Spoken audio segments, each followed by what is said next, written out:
रंगीत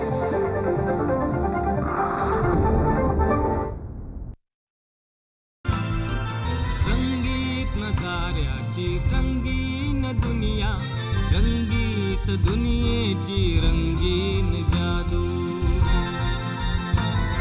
नजारे निराळे सितारे तराने, अदाए तूफानी दिल हुए बेकाबू. अनोखे दीवाने अंदाज प्यारे, त्यांच्या कामाची जादू नावाची जादू. बघूयात यांच्या या हुकमी टेक्यांची दुसरी बाजू, दुसरी बाजू, दुसरी बाजू. नमस्कार मित्रमैत्रिणींनो, सह्याद्री वाणीवरच्या दुसरी बाजू या कार्यक्रमामध्ये नेहमीप्रमाणेच तुम्हा सर्वांचं मनपूर्वक स्वागत. मित्रहो, मानवी आयुष्याशी जोडल्या गेलेल्या अनेक क्षेत्रांमध्ये बऱ्याच वेळेला असं होतं, व्यक्ती एका विशिष्ट दिशेने जाण्याचा प्रयत्न करत राहते, जाते, तिथे यश मिळवते आणि अचानक अशा एखाद्या चौकात येऊन उभी राहते की आता एका वेगळ्याच दिशेला प्रवास करावा असं त्या व्यक्तीला वाटतं. त्याही दिशेने ती प्रवास सुरू करते, अडचणींवर मात करते आणि आपला मुक्काम गाठण्याचा प्रयत्न करते. अशा तऱ्हेचंच एक व्यक्तिमत्व आज आपल्या भेटीला आलेलं आहे, जे आम्हा सगळ्यांचं लाडकं व्यक्तिमत्व आहे. त्यांचं नाव घेण्यापूर्वी त्यांच्याबद्दलची ही एक चित्रफीत आपण पाहणार आहोत. दुसरी बाजू, दुसरी बाजू, दुसरी बाजू, दुसरी बाजू. डॉक्टर गिरीश ओक, एक प्रामाणिक अभिनेता. रंगभूमी असो वा रजतपट, आपली भूमिका जिवंत करणं हे त्यांचं व्रत. त्यांनी अनेक नाटकांमधून विविध भूमिका करत हजारोनी प्रयोग केलेत. अनेक पुरस्कार मिळाले, सन्मान मिळाले. मालिका, रंगभूमी आणि रजतसृष्टीत आपल्या अभिनयाची छाप पाडणारे डॉक्टर गिरीश ओक यांच्या व्यक्तिमत्वाची ही दुसरी बाजू. दुसरी बाजू, दुसरी बाजू, दुसरी बाजू, दुसरी बाजू. चला तर स्वागत करूया डॉक्टर गिरीश ओक यांचं. Girish, welcome welcome welcome. Girish, मी तुला अरे तुरेच म्हणणार आहे. म्हणाच. तर या कार्यक्रमाचा हेतू हा आहे की तुझे जे फॉलोअर्स आहेत, फॅन्स आहेत, चाहते आहेत, तरुण पिढी आहे, यांना, तरुण पिढी म्हणजे तू तरुणच आहेस पण तुझ्यापेक्षा जी तरुण पिढी आहे, आम्हाला तुम्ही तरुण वाटता, तर त्यांना ह्याच्यातून काहीतरी मिळालं पाहिजे. नक्की. नुसतीच बंगले किती घेतले, गाड्या किती घेतल्या हे महत्त्वाचं नाही. So why Girish Oak is Girish Oak हे त्यांना कळलं पाहिजे. इथे तू बसायचं आहेस, मी तुला प्रश्न विचारणार आहे आणि सगळा कार्यक्रम संपल्यानंतर या आमच्या कार्यक्रमाबद्दल तुला काय वाटतं तेही तू आम्हाला सांगणार आहेस. नक्की. Please sit down. Thank you. Girish, सुरुवात करताना आपण तुझ्या जन्मापासून, बालपणापासून आपण सुरुवात करणार आहोत. तुझा जन्म, नागपूर. बालपण नागपुरातच. अनेक ठिकाणी. माझे वडील इलेक्ट्रिकल इंजिनियर आहेत. ते महाराष्ट्र राज्य विद्युत मंडळात होते आणि ते जनरेशनला होते, त्यामुळे पॉवर स्टेशन्सच्या कॉलनीजमधून मी बराच फिरलो. माझा जन्म नागपूरला झाला. मग काही वर्ष मी मुंबईत होतो. इथून मी भुसावळला गेलो, भुसावळहून नाशिकला गेलो, नाशिकहून नागपूरला गेलो आणि मग परत आता मुंबईत गेली बरीच वर्ष आहे. पण बऱ्याच ठिकाणी माझं शिक्षण, शालेय शिक्षण बऱ्याच ठिकाणी झालं, पण कॉलेजचं शिक्षण मात्र एकाच ठिकाणी नागपूरला झालं. तुझ्या घरातलं वातावरण एकूण, आई वडील, बहीण भावंड वगैरे याबद्दल जरा. आई वडील, आई माझी गृहिणी आहे. वडील मी सांगितलं तसं इलेक्ट्रिकल इंजिनियर आहेत. ते त्यांच्या वेळी मॅट्रिकला मेरिटमध्ये वगैरे आलेले होते. भयंकर हुशार आहेत माझे बाबा. मी अगदी सांगायचं तर मी त्यांच्या इतका आदर्श व्यक्तिमत्व अजून तरी बघितलेलं नाही कोणी, पुरुष व्यक्तिमत्व. मला एक मोठी बहीण आहे, ती पण खूप हुशार आहे. आमच्या घरातलं वातावरण खूप जसं मध्यमवर्गीय बुद्धिजीवी वर्गातलं असतं तसंच होतं. आम्हाला लहानपणापासून अशीच शिकवण सगळी होती की म्हणजे जातपात पाळू नये किंवा ह्या सगळ्या गोष्टी आम्हाला लहानपणापासून शिकवण्यात आल्या. शिस्त, बाबा माझे भयंकर स्वावलंबी आणि शिस्तप्रिय आहेत. आईसुद्धा खूप शिस्तप्रिय होती, त्यामुळे खाण्याच्या सवयी, स्वतः कामं करण्याच्या सवयी, सगळ्याच गोष्टींच्या ज्या चांगल्या सवयी आपण म्हणतो त्या घरातूनच आम्हाला लागल्या. आणि या प्रोफेशनसाठी जी आवश्यक असते ती भाषा, ती सुद्धा घरच्यामुळेच वेळोवेळी सुधारला गेली किंवा काही चुकीचं होत असेल तर चांगलं केलं गेलं. आणि खूप छान घरात मी वाढलो, खूप सिक्युअर्ड होतो मी, खूप छान. मी एकुलता एक मुलगा, त्यामुळे लाडका होतो आईचा, असतोच म्हणजे मुलगा. आणि छान गेलं माझं बालपण, खूप छान गेलं. तुझं शिक्षण नागपुरात झालं आणि अनेक ठिकाणी झालं, शाळा बदलल्या गेल्या. आता एवढ्या ठिकाणी शाळांमधून तू शिक्षण घेतलंस, एवढा प्रवास केलास लहानपणीच, पण अशा काही मित्रमैत्रिणी आठवतात का की ज्यांच्यामुळे तुझ्या बौद्धिक व्यक्तिमत्वामध्ये काही भर पडली? शाळेतलं फारसं नाही, पण कॉलेज जीवनातले जे मित्र माझे होते त्या कॉलेजनी किंवा त्या नागपूरनी, त्या वातावरणाने, त्या सगळ्या काळानी मला खूप शिकवलं. म्हणजे त्यावरच मी आज उभा आहे असं मला वाटतं की नागपूरला गेल्यानंतर तिथे जो एक बेदरकारपणा आहे, आलेल्या गोष्टींना आपल्या ताकदीवर फेस करणं आहे, सामोरं जाणं आहे. आणि माझा पिंड तोपर्यंत सगळा असाच झाला होता की कुठलीही गोष्ट करायची ती सगळ्यांनी मिळून करायची. मग मी आमच्या कॉलेजमध्ये जेव्हा मी ॲडमिशन घेतली तेव्हा तिथे इलेक्शनला उभा राहिलो, त्याच्यात मी निवडून आलो. मग आम्ही 2 संप केले. मी BAMS नावाची डिग्री घेतली. त्याला इक्वल स्टेटस मिळण्यासाठी जे 2 संप झाले मोठे, त्यातल्या दोन्ही संपांमध्ये मी सक्रिय कार्यकर्ता होतो. त्याच्या दुसऱ्या संपामध्ये आम्ही एक रास्ता रोको आंदोलन केलं, त्यात मी जेलमध्ये पण होतो जवळपास 13 दिवस सेंट्रल जेलमध्ये. त्यावेळच्या मित्रांनी, त्यावेळच्या सगळ्या सवंगड्यांनी, त्यातले काही आता खूप वरच्या पातळीवर राजकारणात पण गेले आहेत, त्यांच्या फील्डमध्ये पण खूप वरच्या लेवलला गेले आहेत. त्यातला मी एकटाच इकडे या फील्डमध्ये आलो, पण अजूनही आम्ही भेटतो. पण त्यातल्या काही मित्रांनी, मुळात एका व्यक्तीने असं नाही, पण त्या वातावरणाने, त्या टार्गेटपणाने, त्या सगळ्याच गोष्टींनी, नागपूरच्या हवेनी म्हणा, नागपूरच्या पाण्याने म्हणा, नागपूरच्या स्वभावाने म्हणा, मला जो एक धीर दिला, हिंमत दिली, कुठल्याही गोष्टीला तोंड देण्याची जी एक क्षमता दिली. घरून पण एक शिकवण होतीच की मला आई नेहमी म्हणायची की मला सांगू नकोस यानी मारलं आणि त्यानी मारलं, तुझ्यात ताकद असेल तर त्याला मार, नसेल तर मार खा. म्हणजे असाच एक दृष्टिकोन पहिल्यापासून झाला. आणि तो खूप कामाला आला इथे आल्यानंतर, की सगळी कामं स्वतः कामं करायला लागणं किंवा बेसिक गरजा ज्या असतात, अन्न वस्त्र निवारा, त्यासुद्धा नाही मिळाल्या तर त्याला कसं सामोरं जायचं, या सगळ्या गोष्टी तिथेच तयार झाल्या. म्हणजे विशिष्ट एक व्यक्ती मला सांगता येणार नाही, पण काही त्यावेळेचे माझे जे प्रोफेसर होते, काही मित्र होते, त्यांनी डेफिनेटली 2 नावं मी नक्की घेईन नागपुरातली, की मदन गडकरी आणि रमेश आंभईकर. मी नेहमी गमतीने असं म्हणतो की एका डिरेक्टरने मला चालायला शिकवलं आणि एका डिरेक्टरने मला बोलायला शिकवलं.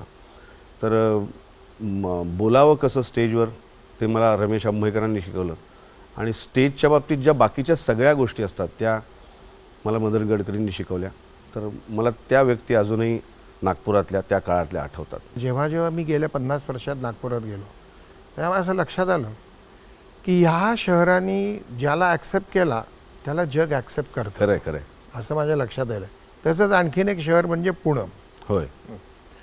So this is with pride I say that I born as a professional actor in Nagpur.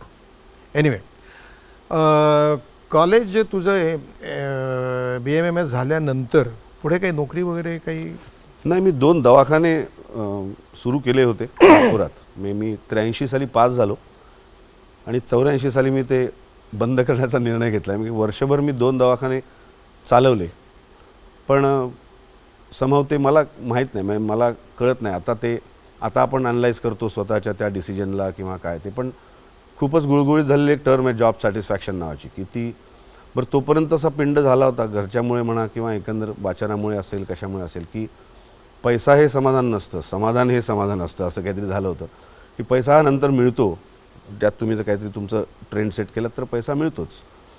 त्यामुळे पैसा मिळाला असता मला त्या प्रकारच्या प्रॅक्टिसमध्ये किंवा त्या प्रकारच्या प्रोफेशनमध्ये, पण त्याला एक चाल लागल्यासारखं काहीतरी होतं असं मला वाटलं. की म्हणजे ते वाईट आहे असं मला म्हणणं नाही, ऑन द कॉन्ट्री मी असं म्हणेन की जनरल फिजिशियन किंवा फॅमिली डॉक्टर ही कन्सेप्ट जी आता आहे शहरांमधून तर जवळ. लयालाच गेली आहे, ती भयंकरच आवश्यक पोस्ट खरं तर फॅमिलीमधली होती.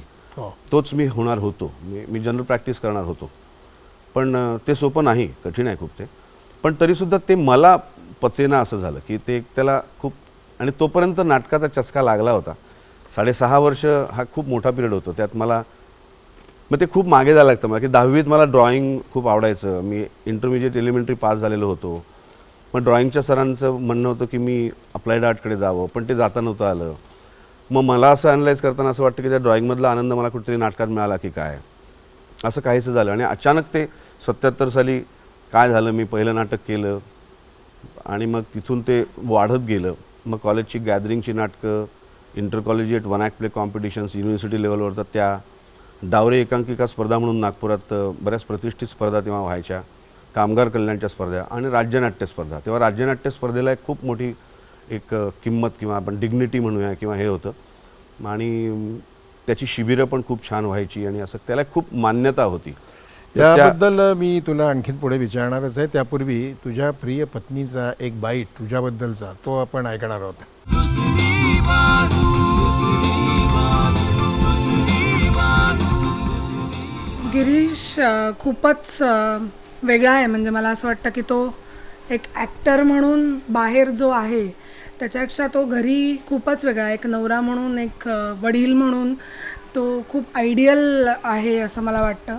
म्हणजे तो घरात अक्षरशः प्रत्येक कामात मला मदत करतो. मी पण वर्किंग असल्यामुळे तो ते कन्सिडर करून घर आवरण्यापासून सगळ्या गोष्टींमध्ये तो मला मदत करतो. तसंच दुर्गाचं सुद्धा तो लहानपणापासून सगळं करत आला आहे. म्हणजे तिची शाळा, तिचा अभ्यास, तिचे कपडे किंवा तिची प्रत्येक छोटी छोटी गोष्ट याच्यामध्ये त्याला भयंकर इंटरेस्ट असतो. आणि I would just say he is a perfect husband and a perfect father. मला त्याच्यातला मिश्किलपणा आणि त्याचा सेन्स ऑफ ह्युमर भयंकर आवडतो. थोडा शॉर्ट टेम्पर्ड आहे तो, म्हणजे काही छोट्या छोट्या गोष्टींमध्ये पटकन चिडतो. पण मला असं वाटतं प्लसेस बरोबर मायनसेस पण येतात. सो तो मायनस भाग हा प्लसच्या तुलनेत खूपच कमी आहे. त्यामुळे दॅट्स फाईन. आय मीन तो ॲडजस्ट होतो. मला भयंकर अभिमान वाटतो की आज त्याच्या नावावर नाटक चालतं किंवा तो ज्या दर्जाचा ॲक्टर आहे, मी त्याची बायको आहे याचा मला प्रचंड अभिमान आहे. आणि त्याच्या अभिनय कौशल्याचं किंवा ज्या पद्धतीने तो स्वतःला स्टेजवर रिप्रेझेंट करतो, तर इतरांसारखीच मी पण त्याच्या बाबतीत फॅन आहे. दुसरी बाजू, दुसरी बाजू, दुसरी बाजू. आपण बोलत होतो राज्यनाट्य स्पर्धा अमुक तमुक. तर तू राज्यनाट्य स्पर्धा किंवा तत्सम स्पर्धा किंवा डावरे स्पर्धा वगैरे वगैरे याच्यातून बक्षिसं मिळवून किंवा असा तुझा कल इकडे झाला का? तुला अचानक असं वाटलं की आपण डॉक्टर तर झालो, पण डॉक्टर होण्याकरता आपण जे काही केलं that was the waste of time and energy and money असं वाटलं, आणि आता नवीन करावं असं वाटलं? प्रत्येक माणसाला असं वाटतं ना, प्रत्येकाला प्रत्येक काहीतरी व्हायचं असतं का विशिष्ट वयामध्ये. पण तुला डॉक्टर झाल्यानंतर अचानक असं वाटलं की नाही बाबा हे बरोबर नाही, तर त्या 2 वर्षात वाटलं की त्याच्या आधीपासून थोडंसं वाटत होतं? म्हणजे मी नेहमी एक म्हणतो की काही वाक्य आपण खूप नंतर वाचतो कुठेतरी, किंवा मोठी मोठी वाक्य असतात ती फार, की डेस्टिनी तुमचं बोट धरून तुमच्या डेस्टिनेशनला नेते, असं एक वाक्य आहे. पण ती डेस्टिनी तुमच्या आयुष्यात कधी केव्हा येईल, कुठल्या रूपाने येईल, ती नंतर तुम्हाला कळतं की अरे हो, तो एक टर्निंग पॉईंट होता. तसं मला खरंच कळत नाही. मी 10वीत मी तुम्हाला सांगितलं की मी 10वी मॅट्रिकच्या पहिल्या बॅचचा विद्यार्थी. मी तेव्हा 15 वर्षाचा होतो आणि मी मूर्ख होतो. 10वीनंतर काय साईड घ्यावी वगैरे इतकं कळत नव्हतं मला. आत्ता इतकं तेव्हा ॲप्टिट्यूड टेस्ट किंवा करिअर गायडन्स नावाचा हा प्रकार अस्तित्वात होता, पण प्रचलित नव्हता. बरं, मी काय खूप 90% वरचा विद्यार्थी नव्हतो. त्यामुळे बाबांनी सांगितलं की हा एक पॅरलल टू MBBS असा एक कोर्स आहे, हा कोर्स तू घे. तोपर्यंत नाटकाचा गंध नव्हता. काय कुठे घडलं मला कळत नाही. नागपूरला मी गेलो, पहिल्या नाटकाच्या सिलेक्शनला गेलो, घेतलं शिंगावर. मला अजून ते नाटक आठवतं. मला त्या डेस्टिनीचं नाव पण मला अजून आठवतं. SB जोशी नावाचे एक सर होते, ते त्या वर्षीचे ड्रामा इन्चार्ज होते. मी त्या सिलेक्शनला गेल्यानंतर तिथे नापास झालो, म्हणजे सिलेक्ट झालो नाही. त्याचं मला वाईटही वाटलं नाही. मी माझ्या डिरेक्टरला सांगितलं की मला तू नाटकात ठेव, मी हॉल झाडून देणे, चहा आणणे अशी कामं करीन, कारण मला ग्रुपमध्ये राहायला आवडायचं. पण त्या जोशी सरांना काय वाटलं कोण असतं, त्यात एक पारशाचा रोल आहे घेतलं शिंगावरमध्ये. मी बहुतेक पारशासारखा दिसत असेल, म्हणजे गोरा तसा आहेस म्हणून. हां, म्हणजे कोकणस्थ आणि पारशी साधारण सारखेच असतात, संख्येने कमी आणि डोक्याने वेडसर असतात. असो, त्यांनी तो रोल मला द्यायला सांगितला आणि त्या वर्षी त्या गॅदरिंगच्या नाटकात का होईना, वासरात लंगडी गाय शहाणी म्हणू आपण, पण ते मला ॲक्टिंगचं पहिलं बक्षीस होतं. अच्छा. आणि तिथून मग मला आनंद कळला तो, आणि मला कळत नाही आता की ते काय होत गेलं. मग त्याच्यानंतर मात्र मग त्यानंतरची सगळी गॅदरिंगची नाटकं मी डिरेक्ट केली. अच्छा. त्याच्यानंतरची सगळ्या one act play competitions university लेवलला मी डिरेक्ट करायचो, ॲक्ट करायचो. 82ला मला 2-3 अवॉर्ड्स होती. वी वर जनरल चॅम्पियन्स, म्हणजे आमचं कॉलेजला सगळ्यात जास्त मेडल्स मिळून आमचं कॉलेज जनरल चॅम्पियन झालं. त्यातली सगळ्यात जास्त बक्षीस मला होती. अच्छा. राज्यनाट्य स्पर्धेत मी 2-3-4 बऱ्याच संस्थांमध्ये कामं केली. मी तेव्हाच म्हटलं की मदन गडकरी, रमेश अंबेकर यांच्याबरोबर मी काम केलं. डावरे एकांकिका स्पर्धा, यात खूप ते सगळं नाटक खूप झालं. मग घरून तंबी मिळाली की नाटक जास्त होतं आहे, अभ्यासाकडे दुर्लक्ष व्हायला नको. ते साहजिक होतं. बरं, आम्हाला पासिंग पण 50% असायचं, म्हणजे अभ्यास पण खूप करायला लागायचा. बरं, ह्याचा अभ्यास म्हणजे त्याला प्रॅक्टिकल्स असतात, वायवा असतो, केस स्टडी असतं, सगळं असतं. पण ते खूप कसरत व्हायची, काही नाटकं सोडायला लागायची, त्याचा त्रास व्हायचा. पण तोपर्यंतसुद्धा प्रोफेशन, करिअर हे डोक्यात नव्हतं काही. डॉक्टर झालो, मी दवाखाने उघडले. त्याच्या आधी बघा, पुन्हा एक डेस्टिनी माझ्या आयुष्यात आली, ते म्हणजे मोहन कोठीवान. मोहन कोठीवान नागपूरचे होते, म्हणजे रादर. आम्ही एक संस्था फॉर्म केली माझे होती चांगले तेव्हा. मित्र होते.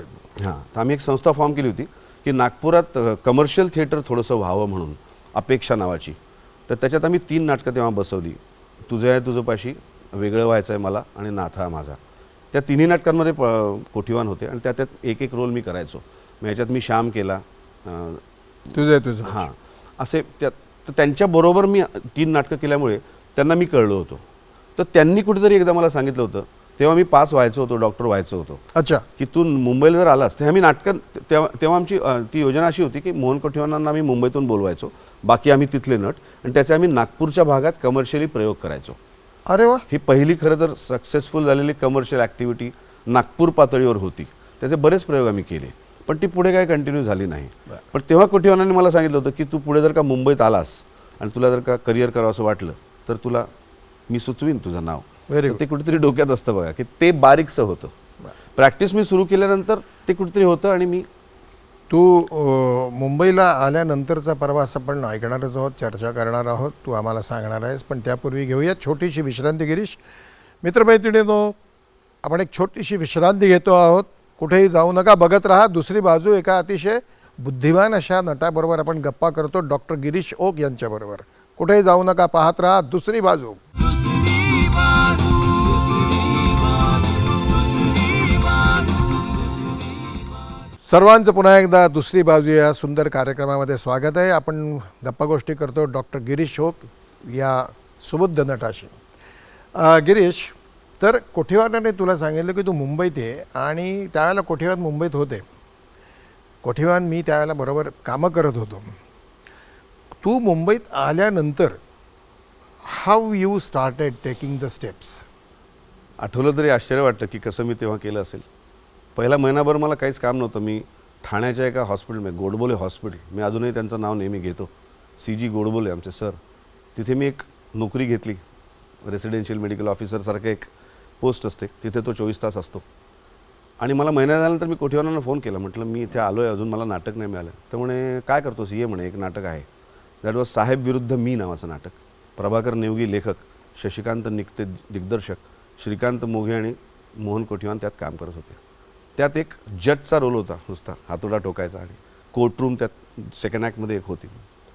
म्हटलं ठीक आहे. दुसऱ्या दिवशी काय बघा डेस्टिनी कशी बदलते. अरुण पाटील, मला अजून तो नाव आठवतं, अरुण पाटील नावाचा एक त्यात सरकारी वकिलाचं भूमिका करणारा माणूस होता. स्टेट बँकेचा? नाही, तो साधना विद्यालय सायनमध्ये शिक्षक अच्छा. होता. तर तो त्याला सुट्टी मिळणार नव्हती. त्याने मला विचारलं, सरकारी वकिलाचं भूमिका करशील का? आंधळा मागतो एक. असं झालं. म्हटलं काय नाही करणार. बरं, नाटकाचं ओपनिंग 3 दिवसावर आलेलं होतं. हे सगळं शेवटच्या ह्याच्यात झालेलं होतं. आणि मला 3 दिवसात करशील? म्हटलं करीन. आणि मी तेव्हा विदर्भ वैभव मंदिर नावाचं एक इमारत होती, ती आता पाडून नवीन बांधली, भवानी शंकर रोडवर, मला अजून आठवतं. त्याच्या पहिल्या मजल्यावर 10 रुपये दिवसला एक कॉट मिळायची भाड्याने. त्या कॉटवर झोपल्यावर भवानी शंकर रोडवरून जर का ट्रक किंवा डबल डेकर गेली तर कॉट हलायची, इतकी ती. तर तिथे आलो मी आणि ती सगळी संहिता पाठ केली आणि गेलो. दुसऱ्या दिवशी रंगीत तालीम होती परेलच्या कामगार क्रीडा भवनमध्ये आणि पाठ केलेलं होतं, त्यामुळे ततपप व्हायला लागलं. पण ते म्हणाले त्यांना काय वाटलं नाही, करशील करशील. आणि ते माझं पहिलं नाटक. आणि तिथे मी कमर्शियल शिवाजी मंदिरच्या स्टेजवर पहिल्यांदा सरकारी वकील म्हणून मोघ्यांच्या अगेन्स्ट, मोघे आरोपीचे वकील आणि मी सरकारी वकील असं पहिल्यांदा तिथे टेस्ट झालो. अजून मला तो क्षण आठवतो. त्या नाटकाचे दुर्दैवाने प्रयोग फार झाले नाहीत, 50 प्रयोग झाले असतील त्या नाटकाचे, पण ते माझं पहिलं व्यावसायिक नाटक. तिथून मग सगळा स्ट्रगल ज्याला म्हणतो आपण तो सुरू झाला. की मला नेहमी वाटतं की तुम्हाला नाव नसतं, तुमच्यासाठी नागपुरात लोक महिनाभर थांबत असतात, इथे कोणी थांबत नाही, 1 मिनिटसुद्धा थांबत नाही. तुमच्याकडे पैसे नसतात, तुमच्याकडे राहायला घर नसतं, तुम्हाला जागांची माहिती नसते, तुम्हाला माणसं माहीत नसतात, तुम्हाला काहीच माहीत नसतं, तुम्ही शून्य असता, तुमच्यासारखे हजार असतात. तुम्ही तिथे कोणतरी, मी ओक साहेबांचा मुलगा होतो तिथे, मी सगळ्या कॉलनीजमध्ये राजपुत्रासारखा वावरायचो. कारण माझे वडील चीफ इंजिनियर होते पॉवर स्टेशनचे, त्यामुळे त्या टॉपमोस्ट पोस्टचा मुलगा म्हणजे काय वातावरण असेल बघा. आणि कट टू मी राणा रोडवर जेव्हा एका पेईंग गेस्ट म्हणून एका ठिकाणी राहायचो, तेव्हा एका खोलीत 8-8 लोक आम्ही झोपायचो आणि कुशीवर वळताना सुद्धा जागी वळायला लागायचं वगैरे अशा. तर ते वाटायचं की अरे मी आता इथे टॉयलेटसाठी रांग लावतो आहे आणि काय म्हटलं नाही, हे माझं आहे, ते बाबांचं होतं असं म्हणून. बरं कसं असतं, रिप्लेसमेंट मिळतात. मग मी पणशीकरांची माझी ओळख झाली. मला काही सांगायचं आहे मध्ये मला भाग्यवान समजतो मी की मी घाणेकरांबरोबर शेवटचे 25 प्रयोग केले. तर दुसरा अनुभव पणशीकर, सुधाकर मरकर, घाणेकर. तर तेव्हा कसं पण हा अनुभव खूप छान असतो, पण रिप्लेसमेंटमध्ये तुम्हाला माहीत असतं की तुम्हाला यापेक्षा वेगळं करता येईल, चांगलं करता येईल, पण तुम्हाला करायला मिळत नाही. तुम्हाला आधीचा नट जसं करत होता त्या मुवमेंट्स आखलेल्या असतात तसं करावं लागतं. ते जे रिस्ट्रिक्ट होणं असतं तो, किंवा काही ठिकाणी तुमचा अपमान होतो, काही ठिकाणी ह्युमिलेशन होतं, काही ठिकाणी तुमचं आतलं काहीतरी दुखावलं जातं, उपासमार असते, जायचे अंतर खूप असतात, जागा माहीत नसतात. हे सगळं जे असतं ते मला असं वाटतं की ते कुठेतरी असं, मला अजून आठवतं नमकराम नावाची फिल्म आहे, त्याच्यामध्ये ओम शिवपुरींनी अमिताभ बच्चनच्या वडिलांचं काम केलं. मी तर अजून तो सीन आठवतो, नेहमी सांगतो. आणि त्यात ते म्हणतात की त्याच्यात काहीतरी कामगारांकडनं अपमान झाला आहे बच्चन साहेबांचा आणि ते येतात, ते बघतात त्याच्यात तो चिडचिडाट. तो म्हणतो आज जो तुझा अपमान झाला आहे ना, तो लक्षात ठेव, ती तुझी ताकद आहे. आणि ती ताकद मला वाटतं नटाला भयंकर काहीतरी देते. जेव्हा तुम्हाला फ्रेश एखादी भूमिका मिळते, तुम्हाला तुमच्या मनाप्रमाणे तालमी करून प्रत्येक गोष्टीचं काय म्हणतो आपण त्याला की मोटिवेशन, जस्टिफिकेशन आणि या ज्या काही गोष्टी तुम्ही शिकलेल्या असता, किंवा मला हे करावं असं वाटतं आहे, मी असं करू का, तसं करू का, हे जे करायला जेव्हा पहिल्यांदा मिळतं तेव्हा ती जी ताकद असते ती अक्षरशः एखाद्या सुप्त ज्वालामुखीसारखी आत साठलेली असते आणि ती तुम्हाला जी काय देते एकदम. आणि ते मधल्या काळातली सगळे ज्या ॲडजस्टमेंट्स होत्या, म्हणजे मला काही सांगायचं आहे तो मी नव्हेच, हे अनुभव खूप ग्रेट आहेत माझ्यासाठी. की पणशीकरांबरोबर मी 250 प्रयोग जवळपास तो मी नव्हेचे केले, अग्निहोत्री म्हणून. किंवा मला काही सांगायचं मध्ये दिलीप म्हणून रोल होता, तो भावाचा तो केला. बेईमान केलं जे मामांनी परत केलं होतं ते. पण त्या छोट्या भूमिका, ती रिप्लेसमेंट्स, उपासमार, कमी नाईट, आणि मग जेव्हा दीपस्तंभ मला फ्रेश रोल पहिल्यांदा मिळाला, ज्याला लेंथ होती, तालीम होती, आणि मग तिथे सगळं निघालं बाहेर असं मला वाटतं. दीपस्तंभाबद्दल आपण पुन्हा सुरू करणार आहोत, पण तू खूप महत्त्वाचं आणि खूप चांगलं बोलतो आहेस. मला आय एम सॉरी तुला मी थोडं अडवतो आहे, पण ते आपण ऐकणार आहोत परत. त्यापूर्वी ज्यांच्याबरोबर तू कामं केलीस त्यांच्यातल्या काही जणांनी तुझ्याबद्दल काही उद्गार काढलेले आहेत, ते आपण बघूया.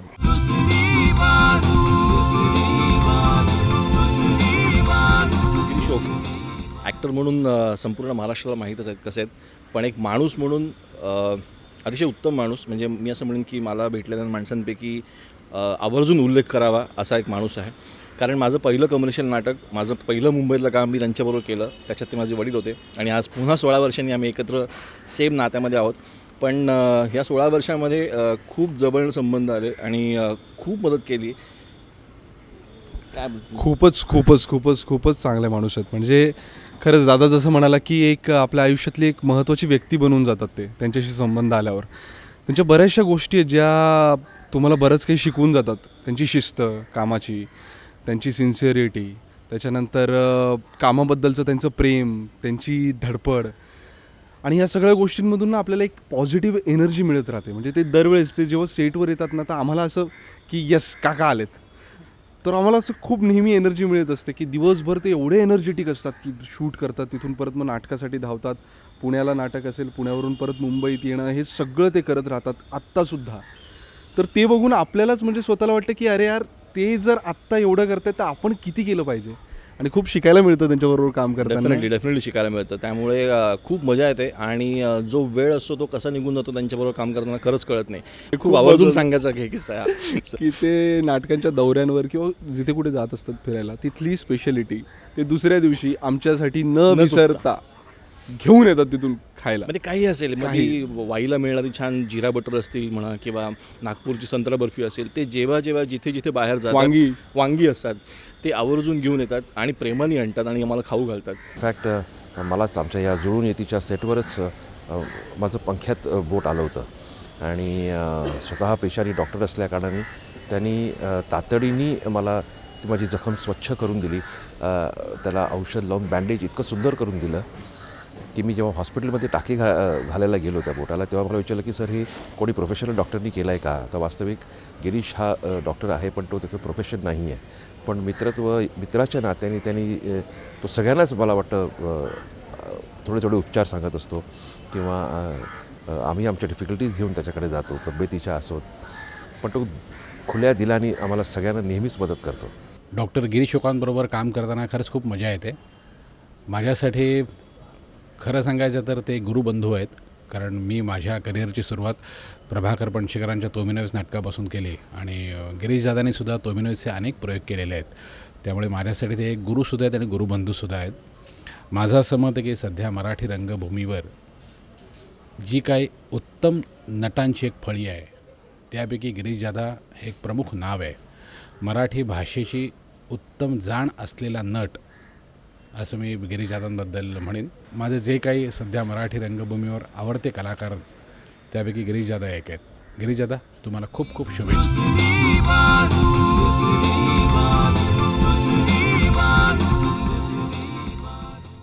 तुझं पहिलं नाटक, त्या नाटकात तुला एक भरपूर लांबीचा रोल, एक भूमिका मिळाली आणि तेव्हापासून मघाशी तू ज्याचा उल्लेख केलास की झालेले अपमान हीच तुमची शक्ती बनते, त्यालाच तुम्ही शक्तीच्या स्वरूपामध्ये बदला, असा एक संदेश आपल्याला मिळाला त्या सिनेमातून. पण ती नुसती शक्ती नाही, म्हणजे ती शक्ती तर होतीच, पण त्याच्या बरोबरीने मी जे अजिबातच बघितलेलं नव्हतं. नागपुरात मी सतीश दुभाषींचं एक नाटक, अरुण सरनाईकांचं एक नाटक, मंत्रलेली चैत्रवेलमध्ये दया डोंगरे यांचं एक नाटक, असं काही नाटक. पण इथे आल्यानंतर मला म्हणजे एक तुम्ही समोर बसलेले आहात, मी तुमच्या दुसरा सामनाचे जवळपास 22 प्रयोग पाहिलेले आहेत किंवा छुपे रुस्तमचे मी जवळपास 15 प्रयोग पाहिलेले आहेत.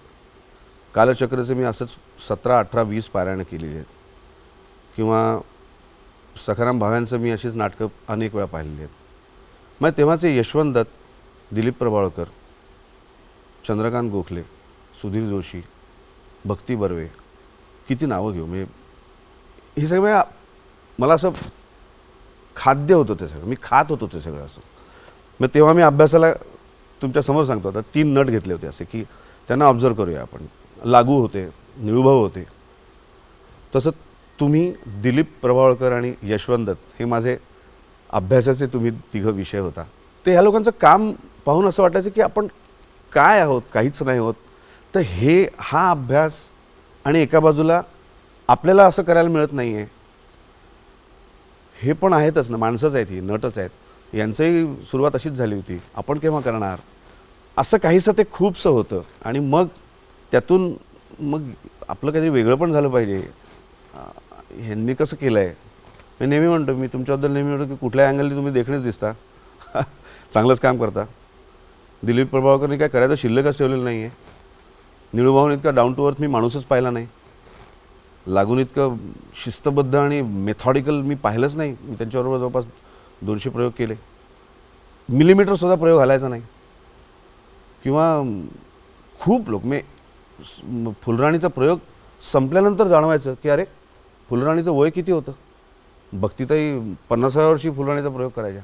ते कन्व्हिक्शन जे होतं, तर ह्या सगळ्या गोष्टी प्लस माझी झालेली जी काय कुचंबणा असेल, उपासमार असेल, अवहेलना असेल, अपमान असेल, ते सगळं मिळून कुठेतरी मला वाटतं ते, आणि जी काय नागपूरची शिदोरी होती आणि एक जिद्द होती की आता परत जायचं नाही आहे, घरून पैसे मागवायचे नाही आहेत, हेच सर्वायवल आहे. एक काळ आला होता दीपस्तंभाच्या आधी, संजय सुरकर माझा मित्र गेला, त्याच्याशी मी सन्मान हॉटेलमध्ये शिवाजी मंदिरच्या खाली बोललेलं मला अजून आठवतं. की संजय सुरकर पण नागपूरचा नागपूरचा, त्याला मी बोललेलं आठवतं मला, की बाबांनी मला तेव्हा सांगितलं होतं की ठीक आहे, तू ग्रॅज्युएट झाला आहेस आमच्या म्हणण्याप्रमाणे, आता तुला हे बदलावंसं वाटतं तर बदलून बघ, माझी सर्व्हिस अजून 5 वर्ष शिल्लक आहे, तुझ्याकडे 5 वर्ष आहेत, तोपर्यंत तरी काळजी करू नकोस. हाही सपोर्ट खूप होता माझ्यासाठी. हो, तर त्या 5 वर्षातही मी पैसे मागवले नाही सुदैवाने, पण पैसे मागवणंच म्हणजे काही नसतं हो, बाकीचं खूप असतं. पण एक लिमिट आली की असं वाटलं की आता बास, आता किती दिवस, असा एक क्षण आला होता आणि तिथे तो दीपस्तंभाचा टर्निंग पॉईंट मला मिळाला. गिरीश, तुझं हे पहिलं नाटक ज्याच्यामध्ये तुला खूप मोठी भूमिका प्रथमच मिळाली, मुख्य भूमिका मिळाली, तर त्याबद्दल आपण बोलणार आहोत. त्याच्यातून मला हे ऐकायचं आहे की तू एवढी मोठी संधी तुझ्याकडे काहीच नसताना जेव्हा तुला मिळाली, तेव्हा तू त्या संधीचा कसा उपयोग नेमका करून घेतलास. त्यापूर्वी मात्र आपण घेणार आहोत एक छोटीशी विश्रांती. मित्र, कुठेही जाऊ नका, बघत राहा एक छान कार्यक्रम दुसरी बाजू. दुसरी बाजू, दुसरी बाजू, दुसरी बाजू. या विश्रांतीनंतर पुन्हा एकदा तुम्हा सगळ्यांचं मनपूर्वक स्वागत. आपण गप्पा गोष्टी करतो आहोत डॉक्टर गिरीश ओक यांच्याशी. गिरीश, हा जेव्हा एवढा मोठा रोल तुला अनपेक्षितरित्या मिळाला, तर नॅचरली त्यामुळे तुला आनंद झाला असेल. ती प्रतिक्रिया किंवा आजकाल विचारतात ना तुम्हाला कसं वाटतंय वगैरे, तसं मी विचारत नाही. तू अभ्यास कसा केलास, या संपूर्ण संधीचं सोनं कसं केलंस? मी डिरेक्टर्स ॲक्टर आहे असं मला अजूनही वाटतं. अच्छा, हो, ते मला माहिती आहे. कारण मी ऑफकोर्स जी काय भूमिका लेखकाने लिहिलेली आहे ती दिग्दर्शकाला कशी हवी आहे ते करून आपण स्वतःला काहीतरी इनपुट्स देत असतोच की हे कसं व्हायला हवं, कसं दिसायला हवं. जे आपण करतो आहोत ते दिग्दर्शकाला जसं हवं आहे त्याच्याशी कोइन्साइड करतं आहे का, आणि जे जेव्हा होतं तेव्हा मग आपण म्हणतो ते भाऊ सापडणं म्हणतो आपण, तसं एकदा भाऊ सापडतो त्या भूमिकेचा. पण तसा मी म्हणजे खूप काही असा मला वाटत नाही बॉर्न ॲक्टर वगैरे असं आहे. मी हार्डवर्करच आहे, मला वेळ लागतो त्या गोष्टी यायला. पण शक्यतोवर जे 2 प्रकार आपण म्हणतो, नंतर मी कुठेतरी वाचलं की एक प्रकार असतो की तो आपल्याप्रमाणे भूमिकेला मोल्ड करतो आणि भूमिकेप्रमाणे स्वतःला मोल्ड करतो, असे जे 2 प्रकार आपण म्हणतो. तसं शक्यतोवर माझा प्रयत्न भूमिकेप्रमाणे स्वतःला मोल्ड करण्याचा असतो. गुड. तुमची उंची तर तुम्ही कापून काही कमी करू शकत नाही, तुमचा आवाज तुम्ही फार काही बदलू शकत नाही, किंवा कितीही अगदी काहीतरी वेषांतरं केली तरी तुम्ही ओळखू येता डोळ्यातून, तुमच्या ह्याच्यातून. त्यामुळे त्या गोष्टी असतातच. पण तरीसुद्धा एक प्रयत्न जो असतो की त्या भूमिकेची काहीतरी एक भाषा असेल, त्या भूमिकेची काहीतरी एक सवय असेल, त्या भूमिकेची काहीतरी एक बॉडी लँग्वेज असेल म्हणा, काहीतरी असेल, त्याचं काहीतरी एक सवय असेल, काहीतरी असतील, ते त्याला भाऊ सापडणं आपण म्हणतो जे, तर ते प्रयत्न करत गेलो. ऑफकोर्स मला खूप छान छान डिरेक्टर मिळाले, शशिकांत नित्यांसारखा डिरेक्टर, मग दिलीप कोलटकर, चंद्रकांत कुलकर्णी, बरीच, विनय आपटे, खूप डिरेक्टर्सकडे मी काम केलं. तुमच्याकडे मी काम केलं. कुठल्याही नटाची इच्छा असते ना की एक नाटक यावं, त्याचं पुस्तक छापलं जावं आणि मग या नाटकाचा प्रथम प्रयोग अमुक ठिकाणी झाला वगैरे, तर त्याची जी नामावली असते ते दीपस्तंभाच्या बाबतीत झालं. आणि मग तिथून मला नवीन नाटक, फ्रेश भूमिका असं मिळायला सुरुवात झाली. आणि मग खूप नाटकं मी केली बऱ्याच लेखकांची, बऱ्याच दिग्दर्शकांबरोबर, ज्याच्यात म्हणजे आता उल्लेख करायचा झाला विशेषतः तर वनरूम किचन नावाचं नाटक त्यानंतर मी केलं, जे गंगाराम गवाणकरांचं नाटक होतं, ज्यात माझा रोल खूप छान होता. मला अजूनही तो रोल आठवतो आणि खूप आवडतो रोल तो. त्याच्यानंतर ज्याचा त्याचा प्रश्न नावाचं नाटक, ज्याला मी पाहिलेलं आहे, त्या वर्षीची सगळी अवॉर्ड्स जवळपास मिळाली. त्यात माझा एक रोल खूप चिंतामणीचं ना, चिंतामणीचं कुसुम मनोरलेले एक वेगळा एक लँडमार्क म्हणूया आपण, टप्पा म्हणूया. सुंदर मी होणार सारखं नाटक मला करता आलं. तुझं नाही पाहिलं? हां, सुंदर मी होणारमध्ये मी तो रोल केला. बरीच, मी आता एकदम अशी आठवत नाहीत पण बरीच. नाही, ठीक आहे. अभिनेत्री नावाचं एक नाटकाची नाटक आपण मी केलं. जंत्री हे नको करायला. Doctor Girish Oak as an actor, how studious he is, as long as. एक मुद्दा मी तुम्हाला सांगतो, पण जो मला खूप लेट लक्षात आला. मी जे म्हटलं की मी प्रॅक्टिस सोडून इकडे आलो, तेव्हा मला फक्त जॉब सॅटिस्फॅक्शन किंवा त्याच्यात मला अस्वस्थता, म्हणजे सहज मिळे तेथ जीव तृप्तता न पावे म्हणतात जे सुदूर तेथे मन धावे असं म्हणतात, तसं काहीतरी वाटत होतं. पण जवळपास 84ला मी आलो. 5-7 वर्षानंतर मला सापडलेलं कारण मी फ्रँकली सांगतो, मी खरंच, मला विनय वगैरे नाही, खरंच आहे ते, की मला असं वाटलं की मी डॉक्टर जो झालो तो डॉक्टर होऊन त्या प्रोफेशनमध्ये मी माझ्या काही पद्धती निर्माण करू शकलो असतो का, ज्या माझ्या काही मित्रांनी आज केल्या. त्यांनी काही स्वतःचे फॉर्म्युले केले. जसं मी रवी बापटांचं पुस्तक जेव्हा पहिल्यांदा वाचलं तेव्हा बापट स्टिच नावाचं त्यांच्या नावाचा एक स्टिच आहे, मोठ्या आतड्याची एक सर्जरी, जागतिक पातळीवर सुद्धा त्याचं नाव आता बापट स्टिच असं म्हटलं जातं. रवी, असे बरेचसे डॉक्टर्स आहेत की ज्यांच्या नावावर काही सर्जिकल मेथड्स आहेत किंवा काही डॉक्टरांचे काही विशिष्ट फॉर्म्युले आहेत औषधांचे. तर तसं मी करू शकलो असतो का, असा मला विचार आला की मी जे चेंज केलं. तर मला असं वाटलं की पण मग मला तिथे नसतं करता आलं. त्या शिक्षणाचा उपयोग मी काहीतरी वेगळा, माझी पद्धत, माझी शैली, आपण ट्रेंड बिंड फार मोठा शब्द नको वापरूया, पण माझी पद्धत मला करता आली असते का, जी मला इथे करता आली. अच्छा, जे मला खूप लेट लक्षात आलं. आणि ते लक्षात आल्यानंतर मला खूप बरं वाटलं की नाही, या प्रोफेशनमध्ये मी आनंदी काय आहे की एक तर मला आवडणार आहे. एक वाक्य पुन्हा मी म्हटलं तसं की एक वाक्य आपण कुठेतरी वाचतो की तुमचा छंद जेव्हा तुमच्या उपजीविकेचं साधन बनतो तर त्यासारखी मजा कशात नसते. तर त्यात तुम्हाला थकवा येत नाही, थकव्याचं रूपांतर पुन्हा एनर्जीमध्ये होतं, मिळणारं समाधान परत तुम्हाला एनर्जी देतं. असं ते वेगळी चेन सुरू होते. 72 तास सलग तुम्ही शूट करता, काम करता. किंवा मी दिवसाला 6 प्रयोग पण सलग करून पाहिले, मला अजिबात काही त्रास झाला नाही. म्हणजे मी because you are loving your job. ती एनर्जी मिळत जाते. पण ती का, तर तुम्हाला काहीतरी तुमच्या आवडीचं, तुमच्या पद्धतीचं करायला मिळतं आहे आणि त्याची तुमची पद्धत एक तयार होते. हळूहळू तुम्हाला प्रेक्षक भेटायला लागतात की तुम्ही किती सहज काम करता. मग ते आपल्याला कळतं की आपण, तो जो भाऊ सापडणं आपण म्हणतो की आपण जे करतो आहोत ते रिसीव्ह होत आहे. रिसीव्ह झालेलं परत जेव्हा येतं तेव्हा खरा तो आनंद होतो की नाही, मी जे केला होता प्रयत्न तो तसा रिसीव्ह झाला. तर ते मात्र मला खूप लेट कळलं आणि तिथून पुढे मी खूप आनंदी समाधानी झालो की मी जे काय करतो आहे ते माझं आहे, माझी पद्धत आहे, माझी गवेना खूप वेगळी नसेल, खूप अगदी काहीतरी अलौकिक नसेल, पण ती माझी पद्धत आहे. आणखीन काही कलावंतांचं तुझ्याबद्दल काही भाष्य आहे ते आपण ऐकणार आहोत.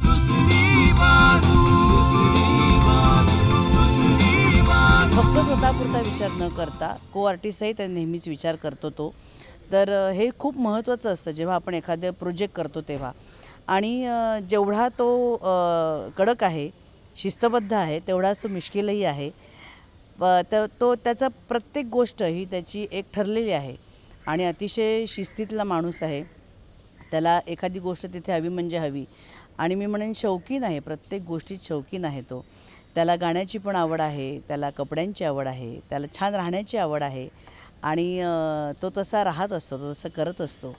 त्यामुळे त्याला त्या गोष्टी तिथे हव्या असतात आणि तो, मला असं वाटतं की तो त्याच्या आयुष्यातला प्रत्येक क्षण हा आनंदाने उपभोगत असतो. त्याला प्रत्येक गोष्टीमध्ये त्याला आनंद मिळवायचा असतो आणि त्याच्यासाठी तो स्वतः खूप कार्यरत असतो आणि सेटवरचं वातावरणही छान असतं.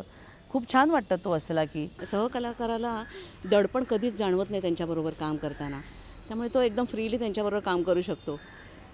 अशा त्यांच्या विविध, आत्ता त्यांचं एक कहाणी में ट्विस्ट आलं आहे, ते मला बघायचं राहिलं आहे, पण ते खूप विविध प्रकारच्या भूमिका करतात आणि त्यांच्या ह्या भूमिका अशाच खूप विविध प्रकारच्या भूमिका सर्व प्रेक्षकांना बघायला मिळत. त्याचबरोबर ते कविताही खूप छान करतात.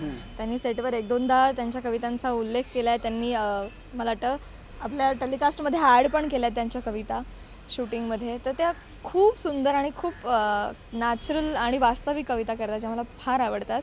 आणि त्या व्यतिरिक्त ते उत्तम प्रोफेशनल आर्टिस्ट म्हणून मला फार आवडतात. तर रॅदर ते स्वतःच किती एखाद्या गोष्टीवर बारीक बारीक काम करता येईल ह्याच्याकडे त्यांचा जास्त कल असतो.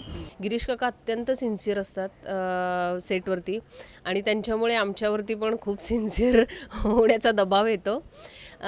गिरीश काका खूप सहकार्य करतात एखाद्या सीनच्या बाबतीत. म्हणजे माझा आणि त्यांचा एक सीन होता ज्याच्यात मला रडायचं होतं आणि गिरीश काकांना लवकर जायचं होतं, पण तरीही मला ती रडण्यासाठी इंटेन्सिटी मिळावी म्हणून गिरीश काका मला क्यूज देण्यासाठी थांबले होते.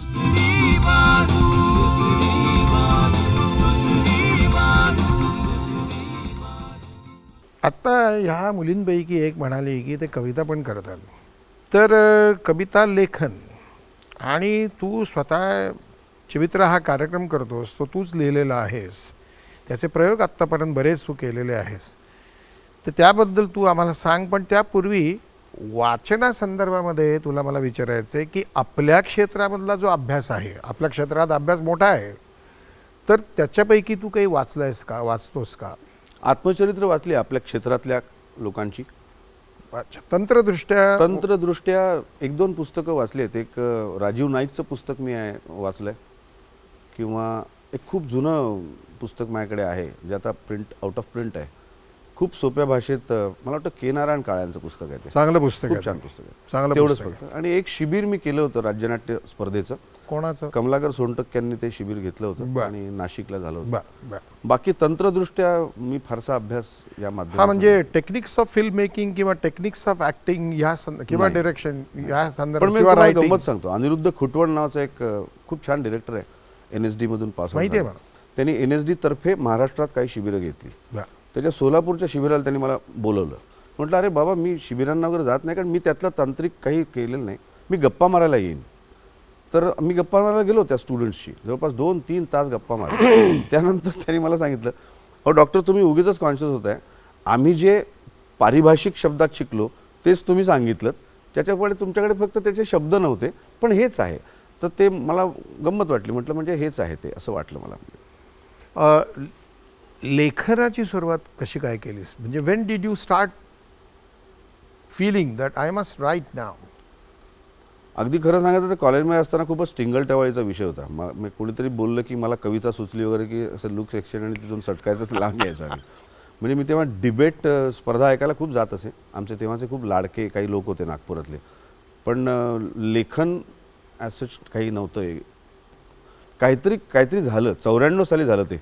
आय डोंट नो काय झालं, हॉर्मोनल चेंजेस झाले का काय झालं, आय डोंट नो, पण काहीतरी व्हायला लागलं. आणि मी नेहमी म्हणतो की मला आपल्याला काही ॲबनॉर्मल झालं की आपण तपासून बघतो ना, मी बस बघावं रादर. तसं तेव्हा माझा एकमेव कवी मित्र होता किशोर कदम, आणि मिलिंद सफाई. हां, सौमित्र. आणि मिलिंद सफाई माझ्याबरोबर तेव्हा खूप जवळ चांगला मित्र होता. या दोघांना एक दिवशी मी बसवलं आणि मी जे काय केलं होतं, मला जे काय होत होतं म्हणजे ते दाखवलं त्यांना. ते म्हणाले की हे चांगलं आहे. काही छंदबद्ध होतं, काही मुक्त छंदातलं होतं, पण ते चिंतन स्वरूपातलं होतं, काहीतरी होतं. पण मग आणि तसंच वाटतं मला पुन्हा की म्हातारे मेल्याचं दुःख नाही का सोकवतो. कोणतरी ॲप्रिशिएट केलं की त्याला एक हे येतं ना आतून फोर्स, की अरे वा आवडतंय. मग मी ते लिहायला लागलो, कुठेतरी उतरून ठेवायला लागलो, कुठेतरी ऐकवायला पण लागलो, कुठेतरी मुलाखतीच्या कार्यक्रमात सांगायला पण लागलो. अच्छा. भीड चेपते ना माणसाची, समोरचा ऐकतो म्हटलं तर आपण बोलतो. तसं कुठल्या तरी एका मुलाखतीच्या कार्यक्रमात चतुरा नावाचं एक पुरवणी यायची लोकसत्ताची, त्याच्या संपादिका आहेत त्यांनी, शुभदा पटवर्धन म्हणून. बरोबर. त्यांनी ते ऐकलं. त्या म्हणाल्या की तू लिहिशील का चतुरासाठी? तो म्हटलं नाही बुवा. त्याच्या आधी एकांकिका स्पर्धा मी काही दिग्दर्शित केल्या इथे, कारण दिग्दर्शन खरं तर जास्त आवडीचा प्रांत माझा. पण मी ठरवलं की आता ॲक्टर व्हायचं आहे, तर मग म्हटलं नको, आता ते नको करूया. पण जास्त चॅलेंजिंग आणि जास्त गोष्टीमधून समाधान देणारं खरं तर ती पोस्ट आहे असं मला वाटतं ॲट ए टाईम. तर तेव्हा एकांकिका स्पर्धांची इथे INT किंवा या ज्या स्पर्धा आहेत त्याची कंडिशन अशी असते की ती फ्रेश एकांकिका लागते. मग फ्रेश लेखक कोणी लिहून देत नाहीत, तेव्हा सगळे लेखक बिझी असतात. त्यापोटी काही एकांकिका मी तेव्हा लिहिल्या. त्या 4-5 एकांकिका मी लिहिल्या फक्त, त्यानंतर लिखाण झालं नाही. पण ते पहिलं लिखाण म्हणजे एकांकिका स्वरूपातलं, पण ते नाटक स्वरूपातलं होतं. हे जेव्हा लिहिलं तेव्हा मग ती म्हणाली की काहीतरी लिही. तर म्हटलं काय लिहू मी? तर म्हणे काही लिही, तुझ्याबरोबर काम केलेल्या अभिनेत्री असं एक सदर तू लिही. म्हटलं ते काय 3-4 मध्ये संपेल. मग म्हणे काय लिहिशील तू? म्हटलं काहीतरी मला असं चिवित्र लिहायला आवडेल म्हटलं. तर म्हणाले काय म्हणालास? म्हटलं चिवित्र, काहीतरी असं विचित्र लिहायला आवडेल म्हटलं. तर काय पॉईंट ऑफ व्ह्यू पहिलेपासूनच झालेला आहे का, कुठल्याही गोष्टीकडे जरा असं बघतोय का, मग असं पण बघून पाहूया, असं एक झालेला होता. पुन्हा एकदा एक छोटीशी विश्रांती, कुठेही जाऊ नका, बघत राहा दुसरी बाजू.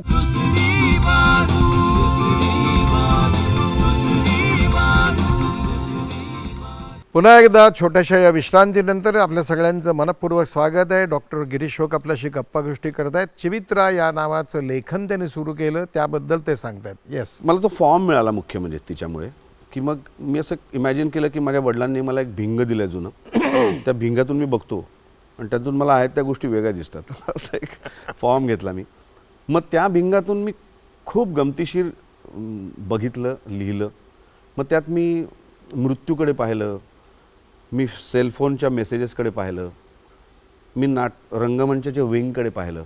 तो त्या सगळ्या लेखांमधला सगळ्यात लाडका लेख आहे माझा. मग त्याच्यावरची एक प्रतिक्रिया नंतर मी तुम्हाला सांगेन, ती फार मला अजून आठवते.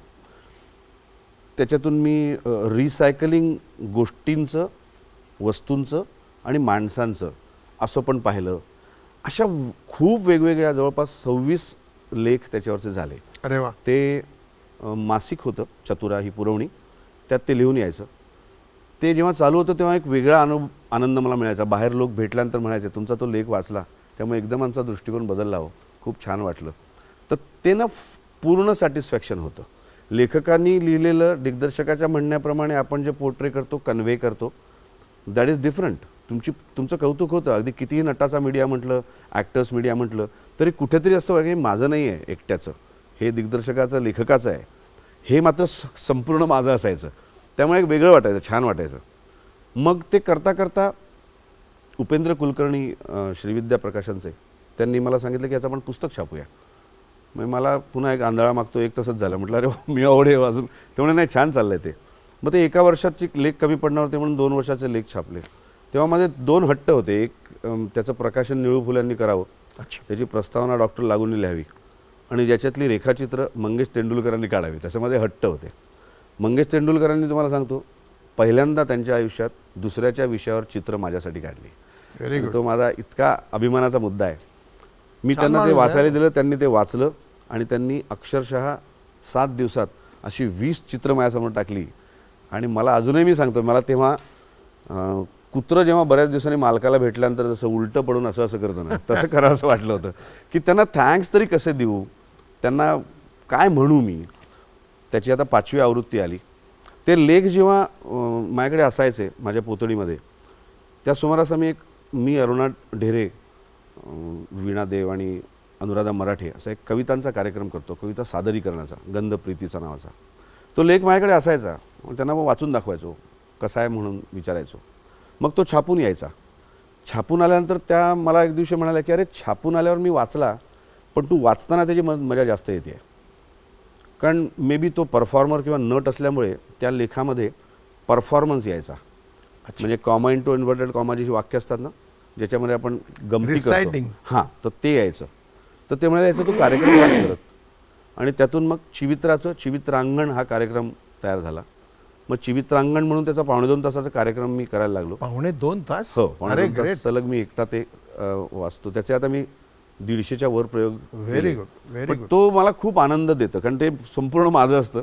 माझे लेख मी सादर करतो. तर असं ते चिवित्रा. तुला मग यापुढे लेखनही, या अभिनयाबरोबरच किंवा दिग्दर्शनाबरोबरच लेखनही आपण सातत्याने करावं असं नाही वाटत?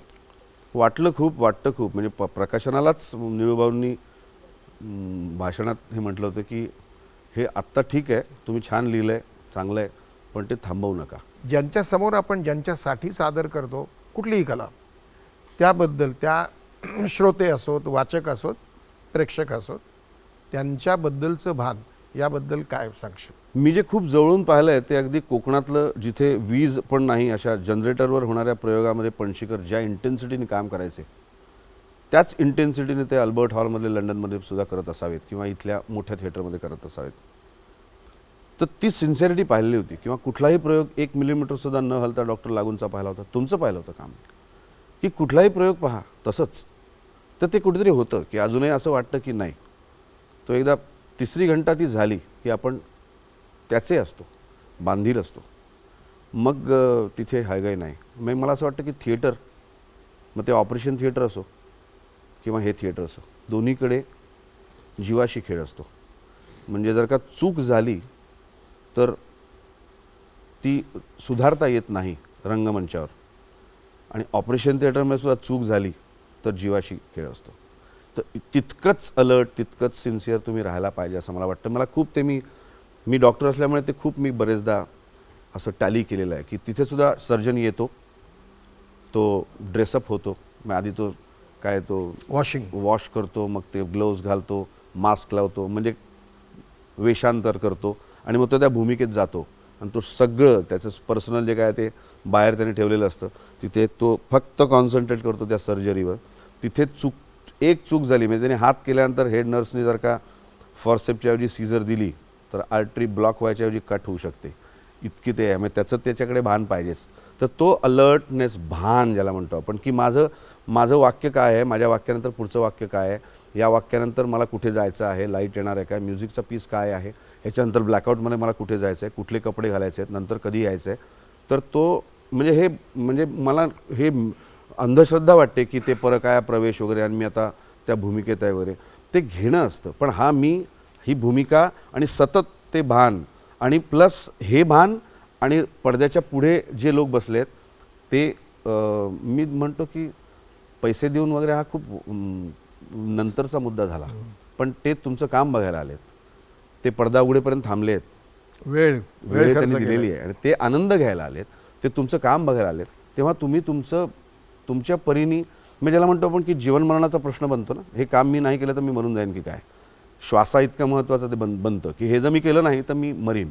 म्हणजे एक वाक्य जरी चुकलं एखाद्या प्रयोगाला तरी मला जेवण जात नाही, झोप येत नाही, ते दुसऱ्या दिवशी करेपर्यंत. मध्ये गॅप जर गेली, प्रयोग जर मध्ये नसले तर तो प्रयोग होईपर्यंत ते वाक्य सतत फिरत राहतं की मी हे चुकीचं वाक्य घेतलं होतं, तो काय येत नाही आफ्टर, जो डिरेक्टरला अपेक्षित आहे किंवा मलाच स्वतःलाच वाटतं आहे की नाही हा यावा. तर ते भान मला असं वाटतं की तेच तुम्हाला, तुम्हीच एक वाक्य बोलला होता ते मला नेहमी मी सांगतो लोकांना की नाटक तुम्हाला ग्रो करतं, वाढवतं. तर ते वाढवणं जे आहे ते याच फक्त मीडियामध्ये असं मला वाटतं, स्मॉल स्क्रीन आणि ह्याला नाही आहे. आता हे झालं तुझ्यासारख्या नटांचं की जे सुबुद्ध नट आहेत, विचारी नट आहेत, ते ज्यांच्यासाठी काम करतात त्या प्रेक्षकांच्या बद्दल तर त्यांचं भान हे अत्यंत जागरूक असतं आणि म्हणून एकाग्रता ही खूप महत्त्वाची असते.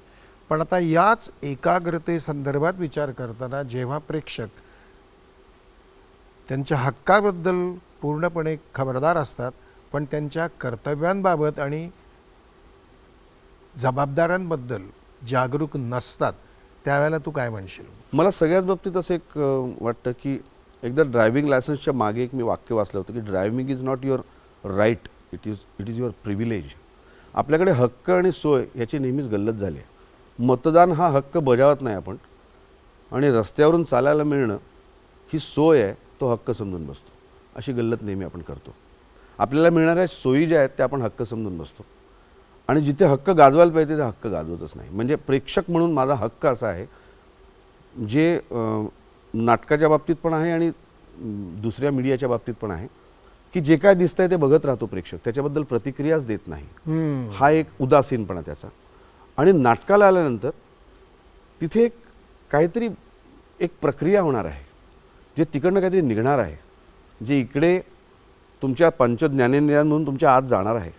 त्यांनी तुम्हाला काहीतरी मिळणार आहे, तुमच्यामध्ये काहीतरी आनंद मिळणार आहे, दुःख होणार आहे, त्यांनी सगळ्या त्या सिस्टीममध्ये एक हॉर्मोनल सिक्रेशन काहीतरी होणार आहे. हे जे काही आहे ते न घेता बाकीच्याच गोष्टींसाठी त्याला फार त्याचं लक्ष असतं की इथे ए सीच कमी आहे, इथे खुर्चीच सोयीची नाही आहे. बरं, ह्याच्याबरोबर तो जे त्याच्याबरोबरच्या ज्या गोष्टी आहेत ज्या न्यूसन्स क्रिएट करू शकतात, उपद्रवकारक आहेत, म्हणजे प्लॅस्टिकच्या पिशवीचा आवाज होऊ शकतो, माझ्या वेफर्स खाणे, वेफर्स खाणे, फोनवर मोबाईलवर बोलणे, ह्या गोष्टींबद्दल तो हे नसतो. आणि तिथे मग असं वाटतं की अरे तुम्हाला जसा मी छानपैकी स्लिम पाहिजे, क्लीन शेव्ड पाहिजे, छान दिसला पाहिजे, उत्साहाने काम केलं पाहिजे, मध्येच वाक्य विसरता कामा नये, चुकता कामा नये. तर तुमची पण काहीतरी ड्युटी शब्द पुन्हा तसा आहे, ड्युटी कर्तव्य आहे. नाही, ड्युटीच बरोबर आहे शब्द. पण ड्युटी आपण नाही म्हणू शकत ना की तो म्हणेल मी पैसे म्हणू शकतो आपण, त्यांना तो कदाचित ऍक्सेप्ट होणार नाही की आमची ड्युटी नाही. किंवा पहिल्या रांगेत बसल्यानंतर कसं बसावं इथपासून आहे की कसं वागावं, कसं बसावं. आणि ती जर भावना नसेल ना तर ते मला असं वाटतं ती प्रक्रिया अपूर्ण राहते. की नेहमी वाटतं मला की आपण बादली पाण्यात बुडवतो, ती तिरपी केल्याशिवाय भरत नाही हो. अशी टाकली तर ती भरत नाही, वेळ लागतो. तर तुम्ही जर थोडेसे असे झालात ना तर येतं ना तुमच्यात. तर प्रेक्षकांनी थोडं असं व्हावं ना तर त्याला मिळतं सगळं. आणि मग ते मिळाल्यानंतरची जी दाद असते ती त्याला मिळते, नटाला. मग तो अजून देतो. ही जी चेन रिॲक्शनसारखी एक रिॲक्शन आहे ती होतच नाही. आणि मग सगळं असं वाटतं की अरे ज्याच्यासाठी करतो तोच जर का असा असेल तर पण आता कसं म्हणजे रसिका मायबाप प्रेक्षक म्हटलं की त्यांच्याबद्दल काही एकदम बोललं की लगेच त्यांना राग येऊ शकतो. तुला आवडलेली भूमिका कोणती आणि तुझ्या दृष्टीने तू अतिशय मन लावून प्राणपणाने केलेली भूमिका कोणती? मग तुम्ही नव्हेचा मला संधी मिळणं मला खूप मोठा हे वाटतो की ते एकच नाटक असं आहे की जे नाटक एकट्या पणशीकरांनी केलं आणि नंतर मी केलं आणि मला ॲक्सेप्ट केलं लोकांनी. हे माझं हे पण तिथे समाधान खूप जास्त झालं मला. दूरदर्शनबद्दल तुझं काय मत आहे आणि दुसरी बाजू ह्या कार्यक्रमाबद्दल तुझं काय मत झालेलं आहे किंवा होत आहे? मला ही कन्सेप्ट जेव्हा ऐकवली तेव्हाच मला खूप आवडलं की मला काहीतरी माझ्याबद्दल आणि माझ्या दुसऱ्या बाजूबद्दल बोलायला मिळेल. कारण सगळ्या मुलाखतींमध्ये नाटक आत्ताचं नाटक कुठलं आणि काय याच्याबद्दलच बोलणं होतं. तर माझ्या लिखाणाबद्दल, माझ्या छंदांबद्दल, माझ्या ब्रॉटअपबद्दल, मला जे आवडलेले नट आहेत त्यांच्याबद्दल मला बोलायला मिळेल हे मला जास्त आवडलं. आणि दूरदर्शनबद्दल काय सांगू, मी नॉस्टॅल्जिक होतो इथे आलो की मला सगळी जुनी नावं आठवतात, जुने कार्यक्रम आठवतात, मी इथे यायचो ते आठवतं आणि आय एम सो हॅपी. मला खूप बरं वाटलं हा कार्यक्रम इथे सह्याद्रीवर होतो आहे त्याबद्दल. थँक्यू. आता आपण ज्याला इंग्रजीत रॅपिड फायर म्हणतात ती आपली एक गंमत करणार आहोत. फटाफट तुला जेवढं जमतील त्याची उत्तरं द्यायची. तुझ्या दीपस्तंभ नाटकाचा पहिला प्रयोग कुठे आणि कधी झाला? कुठे झाला? गडकरी रंगायतन ठाणे. ऑगस्ट महिन्यात किती दिवस असतात? 31. जुलै आणि ऑगस्ट दोन्हीमध्ये 31. आवडतं पुस्तक? खूप. म्हण पूर्ण कर. आगीतून निघाला फोपाट्यात पडला. आत्तापर्यंत केलेल्या नाटकातलं तुझं सगळ्यात आवडतं नाटक कुठलं? सगळीच. यंदाचा वर्ल्ड कप कुठल्या देशाने जिंकला? ऑस्ट्रेलिया. बालगंधर्वांचं खरं नाव? श्रीपाद नारायण राजहंस. तुझं आवडतं गाव? तशी खूप, पण गोवा.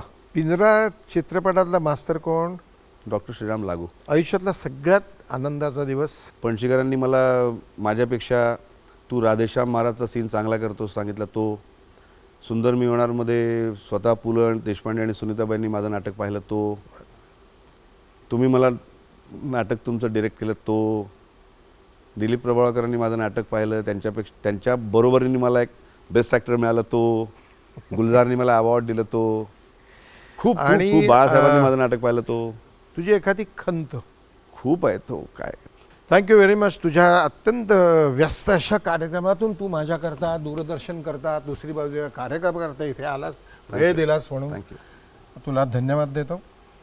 तू आणखीन एक छोटंसं काम करायचं आहेस, म्हणजे मी तुझा जास्त वेळ घेणार नाही आहे, इथेच बसायचं आहेस. परत मी तुला एक लिहायला देतो.